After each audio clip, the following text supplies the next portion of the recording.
midterm. So if you can see my screen, the midterm is going to be 5 questions, and you can see here,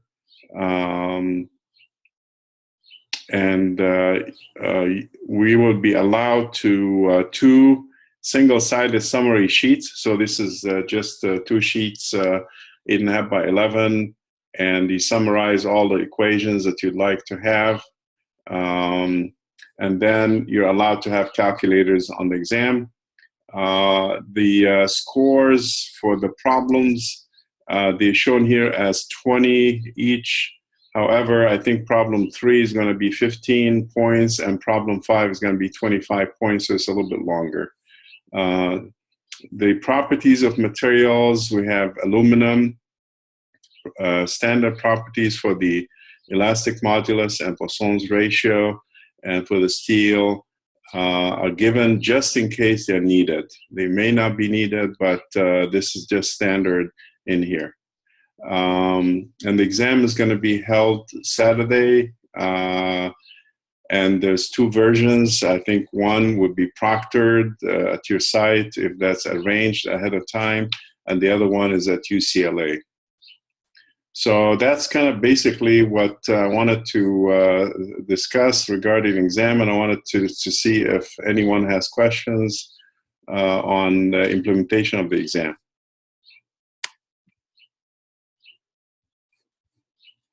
Okay. All right. So now I wanted to discuss a couple of examples from chapter 4. And the exam is going to cover, I think I sent an email regarding the material. So the material that will be covered on the exam will be all the way up to the end of deflections for straight members. So there will be no questions on the deflection of curved members or the remaining part of the chapter 4. So that material on the homework assignment 4 and some parts of assignment 5 will be also covered on the exam. Okay, so now I just wanted to discuss this example 4.7 that you see on the screen. And the example here is that we have a stepped shaft, and the stepped shaft has simple support on both ends, A and F, and it has one concentrated force on the thinner section of the shaft. So the shaft has a step at location D, which is slightly to the right of the location of the force at C. And the question is calculate the deflection. So the idea here is that we're going to use the singularity functions. And before we move to the singularity functions, we have to do our statics. So I have 600. I have to divide it into R1 and R2 using vertical equilibrium and moment. So that's just pretty straightforward. So we'll get 2 reactions, and we have a concentrated force.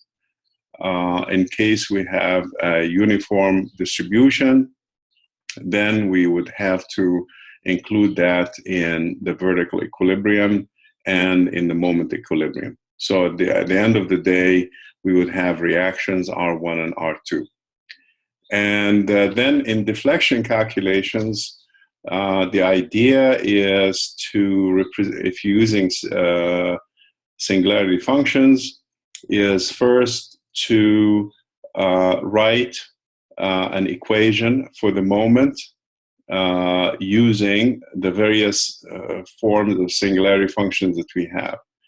In the case that you see on the screen, the form that is most appropriate is a delta function, because we have a reaction R1 and a concentrated force 600 downward, and the reaction R2 upward. So we would just use a delta function representation for the moments, and we can write an equation using the delta function. So at every point, so at x equals 0, we have a delta function. At x equals 8, we have another delta function. And at x equals 20, we have a third delta function. So it'll be 3 of them, and each one is written as x minus the location where the delta function is applied. And then we use the triangular brackets because they have a special meaning, that the function is only can be only interpreted once x exceeds the location where you have the delta function. If x is less than that location, then the function doesn't exist. So once we write m, then in the deflection, as we know, we have to write m over ei as the curvature, and then we integrate it twice to get the deflection. So the first step is the moment. Then we have to divide by I, but the problem here is that this piece of the shaft has a cross-section that is slightly different from this piece, and therefore we have to be very careful when we write the next equation, which is m over I, because we have to break it down into a piece from 0 to 8, or 8.5 rather, and then another piece from 8.5 to 20. And then, we proceed with the integration. So that's kind of the idea here. So if we look at the idea in the m, as I mentioned, one delta function at x equals 0. So we write it at 360 times x minus 0 to the power 1. So it becomes 360x. 360 is R1. And one downward minus 6, because it is now, this is clockwise, this is counterclockwise. So it's a negative 600 x minus 8. So because this function just operates from x equals 8 and above. So anything above it exists to the power 1, because the moment is linear in x. So it's a power 1. So now this is kind of the basic equation using singularity function. And if we just integrate it once or twice, we know the rules is just you add an additional, you take the index of the power, you add to it another 1, and if it is, if it is -1 or 0, then you don't do anything. If it is 1, then you add 1, becomes 2, and you divide by 2, just like regular integration from that point on. So that's fine, but the thing is that we're not there yet, because we have to have m over I, and I is different. So I have to calculate I for the smaller shaft, and then I for the larger shaft, and then I make my divisions. So if I look at that, the way that the moment is linear from 0 to up to point C, and then we have at point C we have 600 downwards, so we're going to have another straight line, but declining to 0, as we know from statics. And the values of the moments are shown here: 2880 at point C and 2760 at point D. So now we need to go to the next level of translation, which is divided by the moment of second moment of area. And the second moment of area, when you divide this straight line from B to C, you divide by the moment of area of the 1.5 inch diameter. And then from C to D, you continue that division by the same moment of area, because it hasn't changed. But then when you go from D to E, then you divide by a larger moment of area, and therefore the slope is going to change from point D to point E. So the slope is going to be smaller.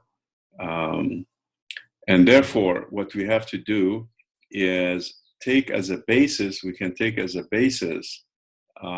moment of area, second moment of area of the smaller shaft, and then make some changes to that basis as we cross from point C to D and from D to E. So when we go to point D, for example, that's when the shaft diameter will change. So at that point, two things happen. Number one is we have an abrupt change in the moment of area. So if we divide by the moment of area, we'll have a smaller value of m over I, and therefore we have a drop from point, if you look at m over I in this example, we have a drop from like a delta, it's like a step function at that cross section, and the value of the step function is the distance b to c, so that we can calculate. And then going from point D to point E, then the slope changes from the bases. The bases was the smaller shaft. Then we have to add, because the slope now, the smaller shaft is steep, m over I. If I is small, then m over I will be large. And then when we go into the larger shaft, then m over I would be small. And therefore, we have to add a positive additional linear function. So in other words, we can take the equation 1, divide by I, which is the basis of the small shaft. So we're done with that. And then we have to add two more changes. One is the abrupt change at the interface, and that is a step function. So the step function, if we think about singularity, step function is x minus the position of the step function raised to the power 0. So that's number one. So we've taken care of that. Then the second is the change in the slope. And the change in the slope, once we find it, then we add a linear function. So it'd be x minus 8 and raised to the power 1 for that part. So if you look now at what I've said, first we calculate the cross section, the second moment of area of the small shaft, of the larger shaft, divide m over I for the small shaft, and then divide m over I for the larger shaft. And the difference between these two is the abrupt change, which is the delta m over I, and that is a step function, not a delta, it's a step function that has to be added. So, and you can see here, this is the step function that is added at x equals 8.5, not 8. 8 is where the concentrated force is, but 8.5 is where the interface is. So this is a step function. And then we have to make another modification, which is the slope of AB is different from the slope of CD. And the difference is positive because you have a steeper slope, and then now you have a shallower slope. So the difference between these two is positive 444.5. And now that difference now is multiplied by x minus 8.5 raised to the power 1 because it's a ramp function, a linear, and therefore it takes the power 1. Once I have this, then the integration, one integration gives me the slope of the deflection curve, E times dy by dx. So we have one integration constant, C1. Then I just wait for a little bit, and then I do another integration, get another C1 times x, and then I add a constant C2. And in order for me to find the C1 and C2, then I have to use boundary conditions. So the easiest way to do that is that we use the x equals 0 first, because when we use the x equals 0, then any singularity function that is activated for any value above x equals 0 will be automatically 0. And therefore, the whole equation that you see here, everything will be 0. The left-hand side will be y equals deflection 0, and therefore C1 C2 will be equal to 0. That takes care of C2. That's kind of the usual procedure. And then C1, we can determine it from the boundary condition on the right-hand side. And the boundary condition on the right-hand side is deflection equals 0, and then x equals 20. Then wherever I find x 20, and then at that point, I change the triangular brackets to just normal brackets, because I'm just doing evaluation, and I know that the triangular means, the meaning is that the function exists for example, if you have x minus 8 triangular, it means that this function does not exist unless x is greater than 8, greater than or equal to 8. So when I do evaluation, if x equal 20, then I do normal evaluation and change the triangles to normal brackets, and then I do my evaluations, and I find the deflections. So up to here is the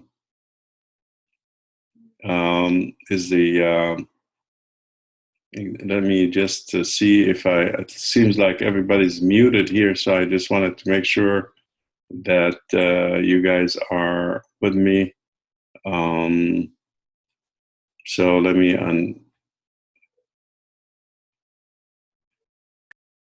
yeah.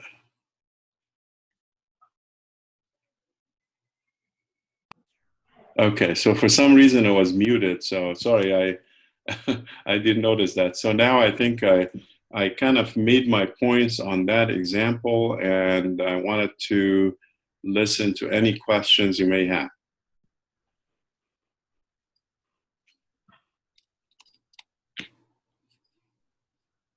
So far, so good on my end.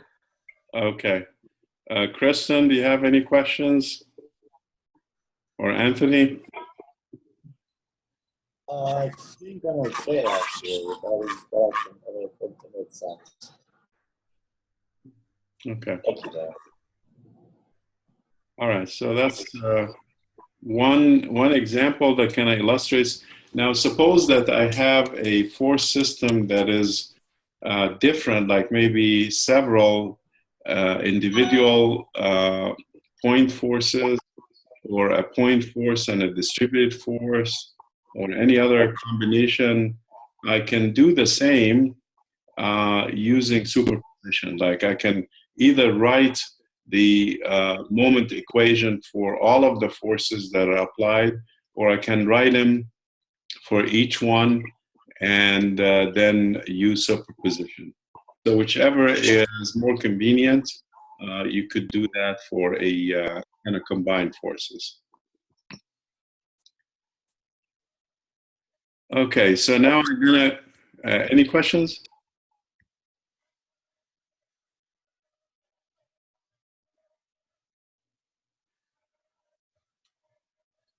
Okay.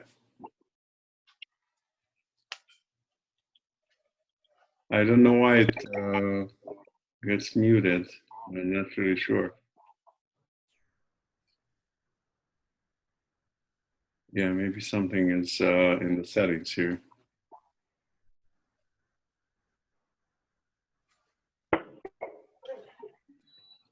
Okay.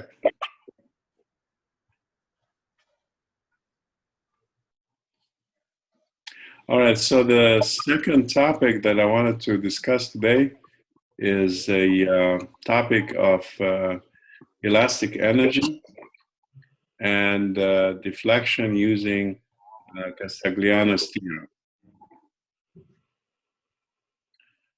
So the elastic energy, the way that we do it is that we compute the elastic energy per unit length, for example, and then we do the integration over the length, and then we break down the force system into components, either axial or bending moment or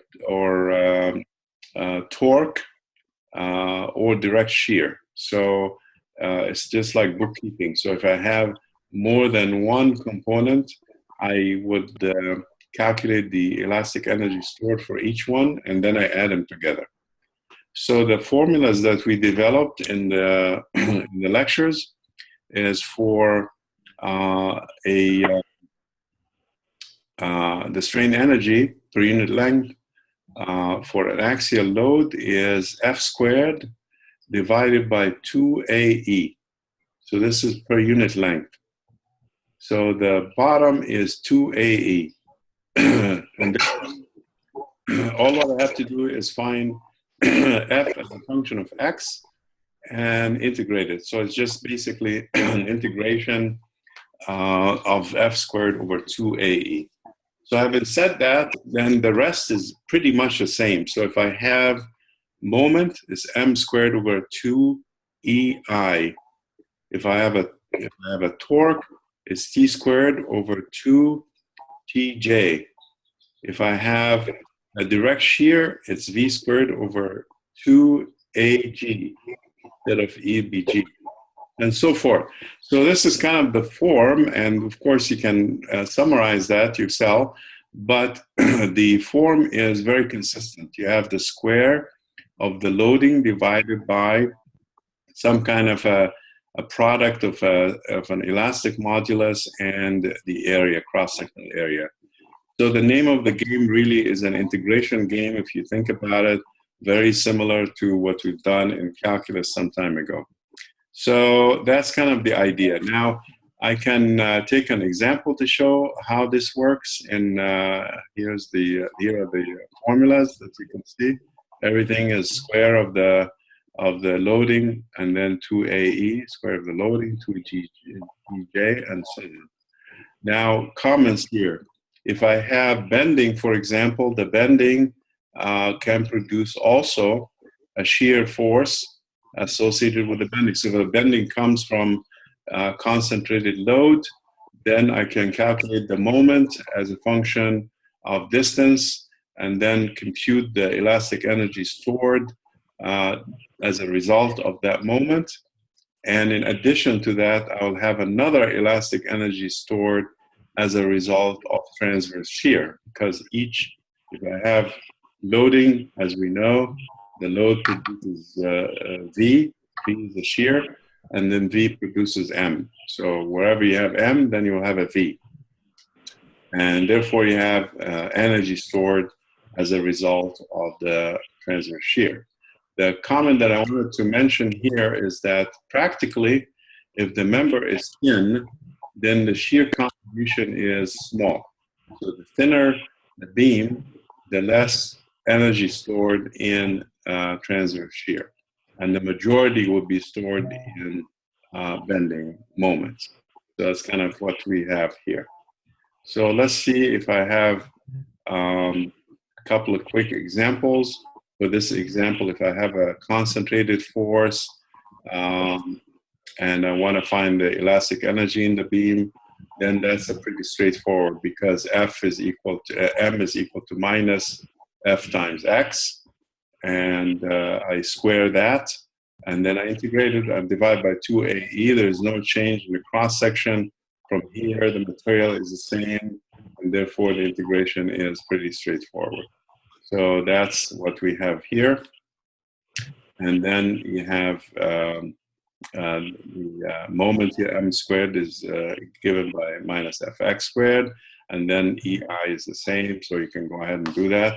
And as I mentioned, you have some component of the energy that is in transverse shear, and then when you have the total elastic energy stored, you get the two together. So practically, when you kind of compute these two values, you'll find that the second component due to the shear is probably like 10% or less compared to the bending, depending on the length, of course, and the cross section. But that's kind of rough understanding.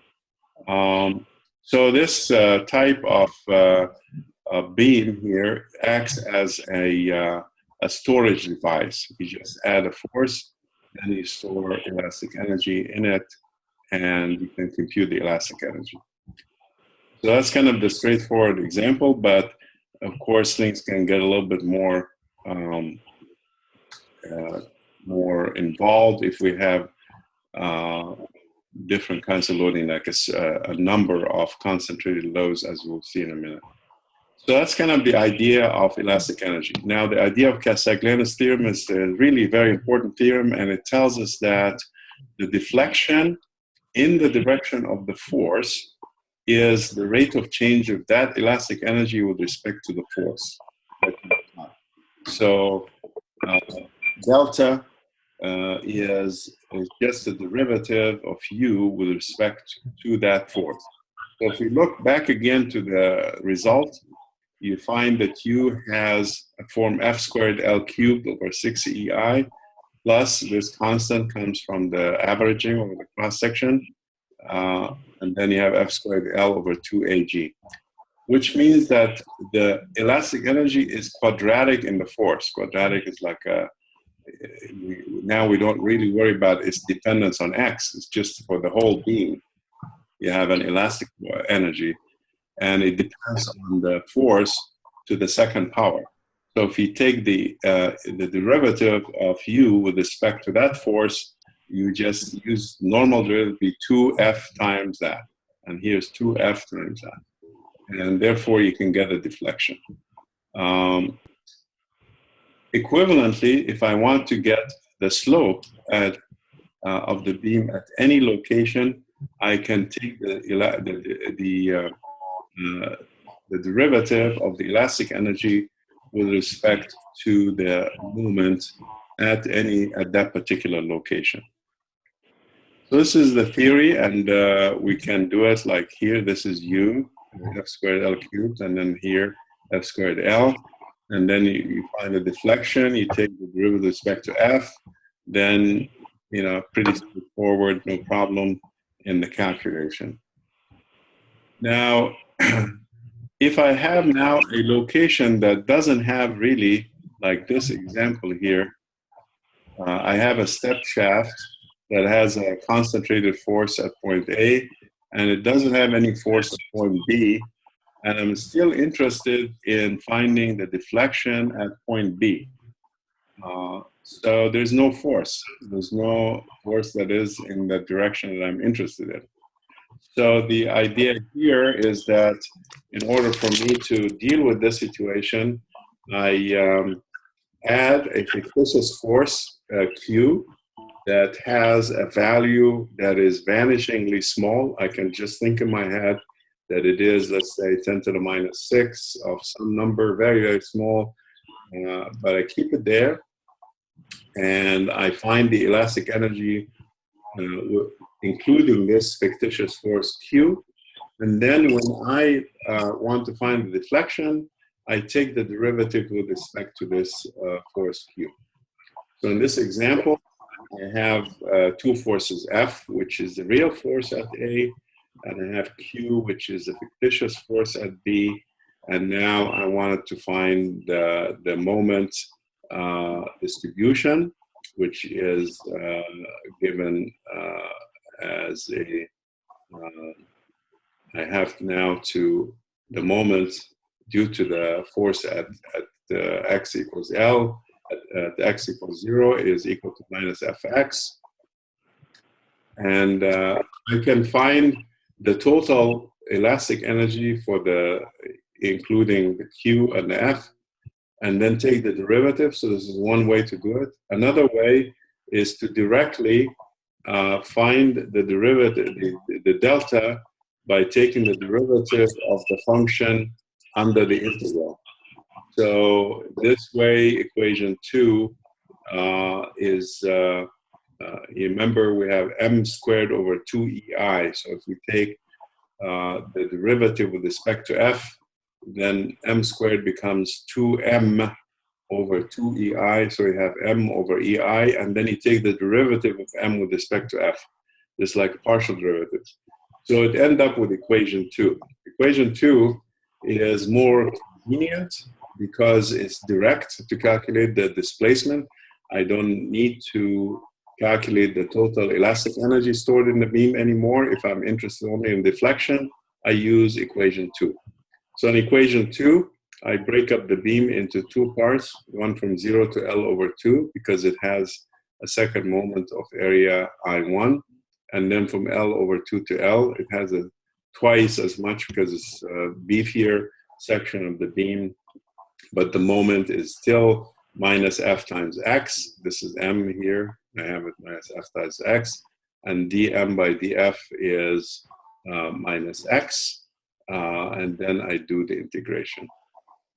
Now, if I want to get the deflection at fictitious point Q, under the fictitious force Q, then again, I have two sections of the beam, one from 0 to L over 2, and the moment is minus Fx, and one from L over 2 to L, and that has two parts. One is minus Fx, because that's influence of the force at the tip of the beam, and the other one is minus Q times X minus L over 2.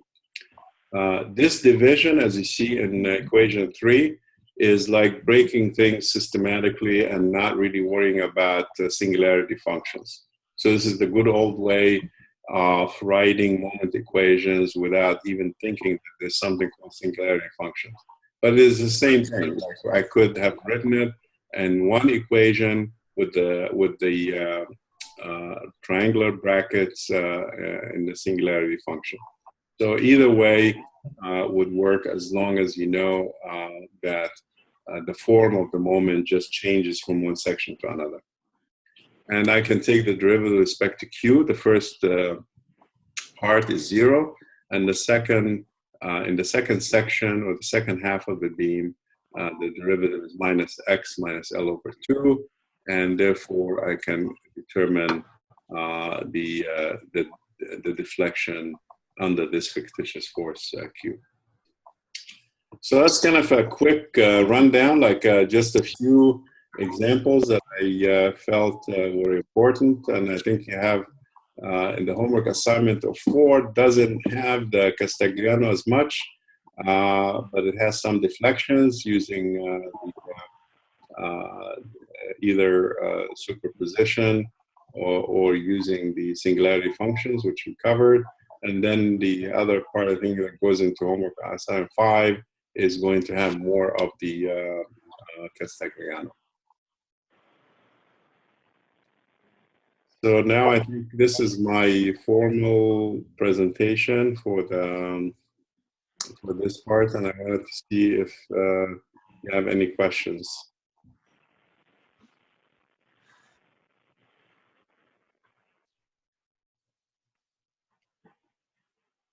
Anything related to the homework assignment or to the project?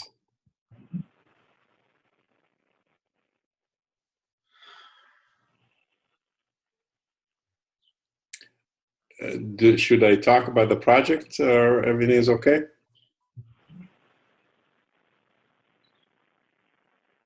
I think everything's okay, at least on my end. Okay. The project, let's see. I think did everybody turn in the project, the progress report? Yes. Yeah. So for the progress report, just something quick here. This is kind of an old progress report, was turned in some time ago. And it's just for our learning. When you come to the end, the abstract has to be a little bit more quantitative, having some numbers in there, RPM and torque and what have you, just to kind of give indication of the results that you have in the abstract. I try to emphasize that. And then now the gist of this is that there's when you consider the final report, please also consider a section on material selection, in addition to selecting your engine and its characteristics, but also use the knowledge that we have from the course on material selection to indicate why you chose the particular steel or titanium or any other alloy system. Also now the idea for the first part is that we wanted the connecting rod, which is RGP, is a straight line. And the straight line in this analysis is kind of moving in space. You're going back and forth in space, and it's moving in space due to the connection with the crankshaft that is rotating at an angular speed phi dot or omega. So the whole connecting rod, of course, the point P is constrained. So P is constrained going up and down, and it has an additional force from the top due to the combustion process. So if you think about it, the given is the angular speed or the RPM of the crankshaft. So this is given as the driver. And then we also have the combustion pressure that is driving. So there's two things going on. The point R is being rotated, and then point B is being pushed. So between the pushing of the gases as a function of time and the rotation of R, then we have a rod that is flying in space, going up and down, and has forces on it. So if we're doing like beam theory, we don't really know how to deal with this situation. So what we do is we find inertial forces, mass times acceleration of the CG, and then we find also a concentrated torque at the CG. If we find the CG here, then we must derive all of the quantities of the G double dot is basically what we're looking for, and the mass of the rod times G double dot is inertial force. And then we find reactions at point P and reactions at point R as a function of time. And then the problem is converted to a beam theory problem. So geometry gives us R, and it gives us P, and it gives us G. And then we can write everything in terms of omega. You've done that. So if you have this analysis, you can put it into the appendix. And then we get to the meat of the problem. And the meat of the problem is finding this G double dot. The G double dot is a linear combination of the two tips, the top and the P and the R. And these are double dot. Double dot means time derivative. So those two are obtained from the omega because the rotation and geometry gives you these two. And therefore, you write equations for the piston. For P itself, this is MP is the piston. This is an equation of equilibrium of the piston. And the equilibrium now is dynamic equilibrium. So on the left side is the mass times acceleration. On the right side, you get the forces. And then you connect the piston to the G. This is the equation for the rod. There's two equations. One is linear motion, linear acceleration, and one is angular motion. And then finally, we can just solve these for the reaction. So that's kind of the story of that part that converts the given pressure. This is imposed, and the omega, for given omega, we get all of these reactions and then do beam theory sizing and so forth. So that's kind of, I wanted to mention that for the future. I think all of us are up to this point in here, and some of you have already started doing work on the solid modeling and FEM analysis.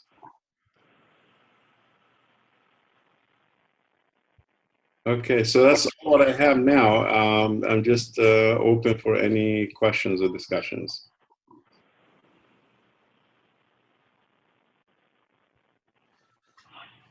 I just wanted to clarify really quick. So for homework 5, only parts of it are going to be tested, or we're going to be tested on only parts of it? Yes, that's correct, Kristen. So for if you look at homework 5, the sections that anything that goes beyond what I described today would not be covered. So up to this point in here, like you see this, the deflection of straight sections is all what is covered.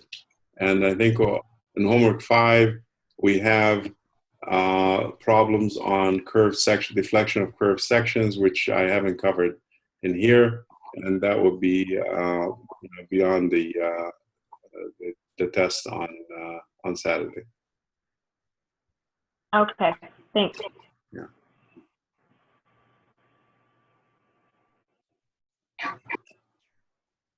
Okay. Any other questions?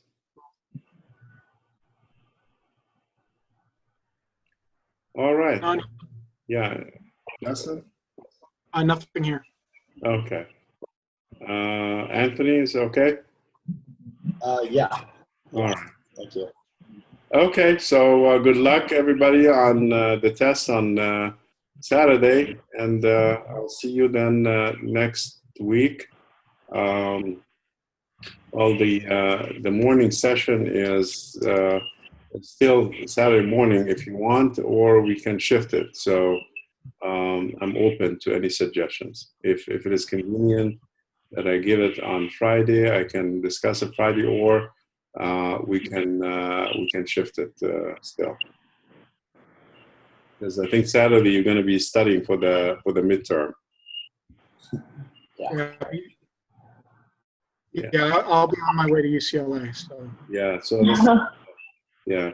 Maybe, Let's move it then until we could do, after the midterm, because it doesn't make sense to have a discussion session on the same day, and we have discussed the main ideas for the midterm, and therefore let's just not have it on Saturday, and then we'll have it the following week. sounds good to me. All right. Okay, so good luck, everyone, and we'll see you then the following week. thank you. Okay, Take bye-bye. care.